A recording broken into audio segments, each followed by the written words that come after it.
In a quiet Michigan neighborhood, a young couple moved into their dream home. But what started as a new beginning soon turned into a terrifying descent into the unknown. This is the bone-chilling true story of the paranormal activity that nearly destroyed their lives. It was 2018 when Emily and Mark, both in their early 30s, purchased a charming two-story house in northern Michigan. The moment they stepped inside, they knew this was it. New jobs, a new town, and a beautiful home with a wraparound porch and a master bedroom with a walk-in closet. All the boxes were checked. But they had no idea the house was harboring dark secrets of its own. The first few weeks went smoothly. They unpacked, hung pictures, and started to settle in. Then, strange things began to happen. At first, they seemed like harmless quirks of an old house. Footsteps upstairs when no one was home, doors left open that they swore they'd closed, and the dog barking furiously at an empty corner. Mark tried to keep things in perspective. "Old houses make noise," he said reassuringly, but his tone betrayed his uncertainty. One night around 3 a.m., Emily woke up to the sound of whispering. Mark was fast asleep beside her. Had she imagined it? She wasn't sure. The whispers seemed to be coming from the hallway outside their bedroom. Curiosity got the better of her. She sat up, straining to listen. There it was again, soft but distinct voices murmuring what sounded like secrets. Unable to shake the unsettling feeling, Emily got out of bed. The whispers seemed louder now. Embracing the darkness, she walked toward the sound, each step echoing in the eerie silence. As she approached the guest room at the end of the hallway, she noticed something peculiar. The room was completely dark, yet the light above the doorway flickered faintly. Confused, she stepped closer. The whispering abruptly stopped. "Mark," she whispered, her voice echoing strangely in the darkness. No response. She reached out to switch on the light, but her fingers met only cold, empty air. The bulb had burned out days earlier. Fear prickled at the back of her neck. Was she alone in the house?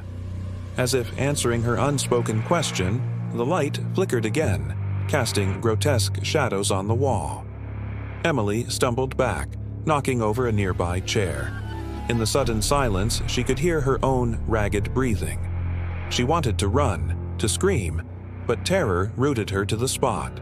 Then, just as quickly as it started, the whispering began again, swirling around her in a cacophony of unintelligible murmurs. Paralyzed with fear, she stood frozen in the hallway until the whispers faded into the darkness and the silence returned, heavy and suffocating. Shaking and breathless, Emily slowly made her way back to the bedroom. Burrowing under the covers, she pulled the blankets over her head, trying to shut out the whispers and the darkness. Beside her, Mark stirred, mumbling in his sleep. She longed to reach out to feel the warmth of human touch, but fear kept her frozen. Hours passed, or maybe it was only minutes. Time lost all meaning in the suffocating darkness. When she finally drifted off, it was with the whispers still echoing in her ears. The following week, Mark came home early from work and heard a sound that made his blood run cold. Someone was running upstairs. "Emily!" he yelled, his voice echoing through the empty house. He found nothing. Had he imagined it? That was before the whispers, before the scratching, before the smell of rotting meat filled the once inviting living room. Emily sat in the kitchen, her face pale, her eyes distant. She didn't hear him come in. "I heard something," he said, reaching out to touch her shoulder. She jumped, startled. "I thought I was alone," she whispered, her voice shaking. They looked at each other, the unspoken question hanging in the air. What was happening to their dream home? Determined to find answers, they delved into the house's history. The records revealed a tale of turmoil. 6 owners in 10 years, 2 divorces, 1 sudden death. Each owner had left under a cloud of mystery, never staying long enough to unravel the secrets within. The local historian spoke of a mortician who lived in the house during the 1940s. Rumor had it that he conducted his grim trade right in the basement. A chill ran down Emily's spine. Could the whispers, the footsteps, the scratching be the echoes of those long departed? Then came the perfume, a cloying, sweet scent that seemed to emanate from the attic.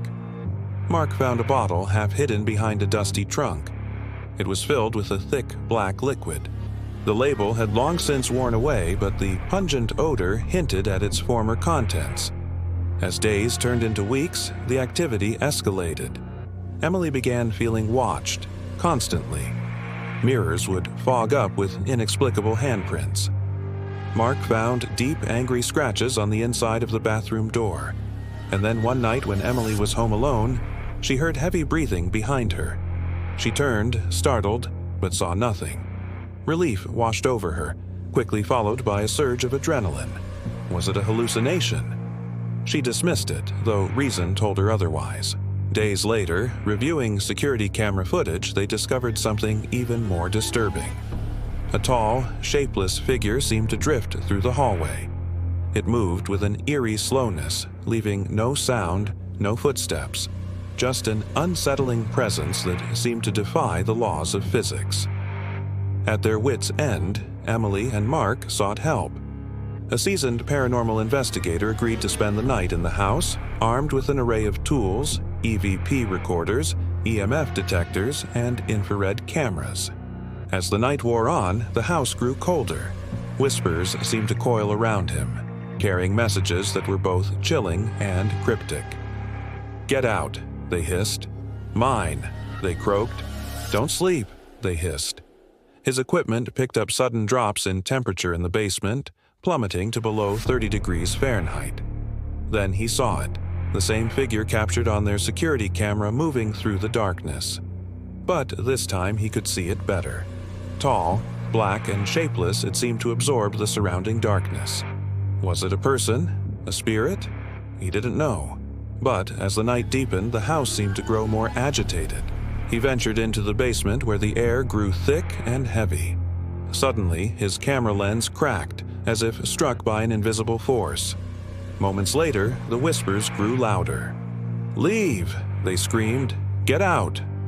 Terrified, he fled the house, stumbling out into the pre-dawn darkness. By morning, they had answers, but no solace. The historic records were correct. The house had been used as a funeral home in the early 20th century. The mortician, a man named Edward Graves, was known for his unorthodox practices and rumored to have performed illegal experiments on the bodies entrusted to him. The ghost, they believed, was that of a young woman named Sarah, who had died under mysterious circumstances in the 1930s. According to legend, Edward had become obsessed with her case and performed unauthorized post-mortem procedures on her body, leading to her restless spirit haunting the house. But why now? Why, after decades of silence, had the spirits decided to make their presence known? Emily and Mark considered leaving, but the thought of surrendering their dream home to a ghost was unsettling. They decided to stay and try to make things right. With the help of the paranormal investigator, they performed a series of rituals and seances, hoping to communicate with Sarah and bring her peace. Slowly, the activity lessened. The whispering became softer. The footsteps faded and the scratching ceased. But the question lingered. Had they appeased the restless spirit, or was it simply biding its time? Months passed, seasons changed, and the activity remained subdued. Emily and Mark began to hope that they'd won a hard-fought victory. But one stormy night, the nightmare began anew. They heard screams. The sound of heavy footsteps and the unmistakable scent of decay filled the house. The fighting had returned. They fled, abandoning their home and all their possessions. To this day, the house remains empty, shrouded in mystery. Some say they see lights turn on at night, and some swear they've heard screaming from the basement. So what haunts that Michigan home? Is it the restless spirit of Sarah, the young woman who died under mysterious circumstances? Or is it the shadow of Edward Graves, the mortician who dabbled in dark secrets? Perhaps it's a combination of both, a haunting melody of grief and guilt that echoes through the halls of the old house. Whatever the truth, one thing is certain: some houses don't want you to live in them. And that concludes our story. If you enjoyed this chilling tale, please subscribe for more captivating narratives. Your experiences could be the next spine-tingling narrative on our channel. Thanks for watching. Thanks for